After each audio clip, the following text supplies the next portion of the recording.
ఇప్పుడు ఏపీలో social media పేరు చెప్తే నెటిజన్లు హడలెత్తిపోతున్నారు. పోస్టులు పెట్టినప్పుడు ఒకటికి 2 సార్లు ఆలోచించుకుంటున్నారు. గత కొద్ది రోజులుగా వైసీపీ సోషల్ మీడియా ప్రతినిధుల అరెస్టుల పర్వం కొనసాగుతోంది. మరోవైపు పెద్ద ఎత్తున కేసులు నమోదవుతున్నాయి. ఈ క్రమంలోనే సోషల్ మీడియాపై బలమైన చర్చ నడుస్తోంది. ఒక విధంగా చెప్పాలి అంటే సోషల్ మీడియా అంటేనే చాలా మందికి వెన్నులో వణుకుపుడుతోంది. దీంతో డిప్యూటీ సీఎం పవన్ కళ్యాణ్ పై సైతం మరి ఎన్నో హాట్ కామెంట్స్ అయితే వచ్చాయి. ముఖ్యంగా చెప్పాలంటే పవన్ కళ్యాణ్ కి సంబంధించిన కుటుంబ సభ్యులకి సంబంధించిన విషయాలపై కూడా చాలానే వ్యాఖ్యలైతే చేసినటువంటి సంగతి తెలిసిందే. అందుకే డిప్యూటీ సీఎం ఫైర్ అయిన మరుక్షణం నుంచే ఏపీ రాజకీయాలు కొత్త మార్పు కనిపించింది. వారు వీరు అన్న తేడా లేకుండా సోషల్ మీడియాలో భావ ప్రకటన స్వేచ్ఛ కింద తప్పుడు రాతలు రాస్తే పోలీసులు కఠిన చర్యలకు దిగుతున్నారు. సోషల్ మీడియాలో చేసే ప్రతి పోస్టు రాసే ప్రతి మాటని గమనించే త్రినేత్ర ఒకటి ఉంటుంది. సోషల్ మీడియా యూజర్స్ ప్రతి ఒక్కరూ గుర్తించుకోవాల్సినటువంటి విషయం ఇదే. హద్దుల్లో లేకపోతే మాత్రం ప్రమాదం బారిన పడినట్టే. విమర్శలు చేయడంలో తప్పు లేదు, కానీ హద్దులు దాటి వ్యవహరిస్తే మాత్రం ఇబ్బందికర పరిస్థితులు కోరి తెచ్చుకున్నట్టే. సైబర్ నేరాలకు సంబంధించిన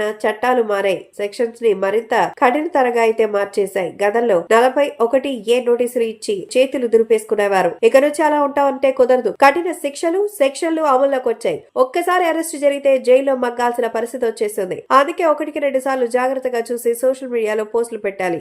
ఎప్పుడు పోస్టు పెట్టారు అనేది కాదు, తప్పుగా పెట్టారా లేదా అనేదే వెతికి మరి పట్టుకుంటున్నారు ఏపీ పోలీసులు. భావ ప్రకటన స్వేచ్ఛకి సోషల్ మీడియా ఒక వేదిక.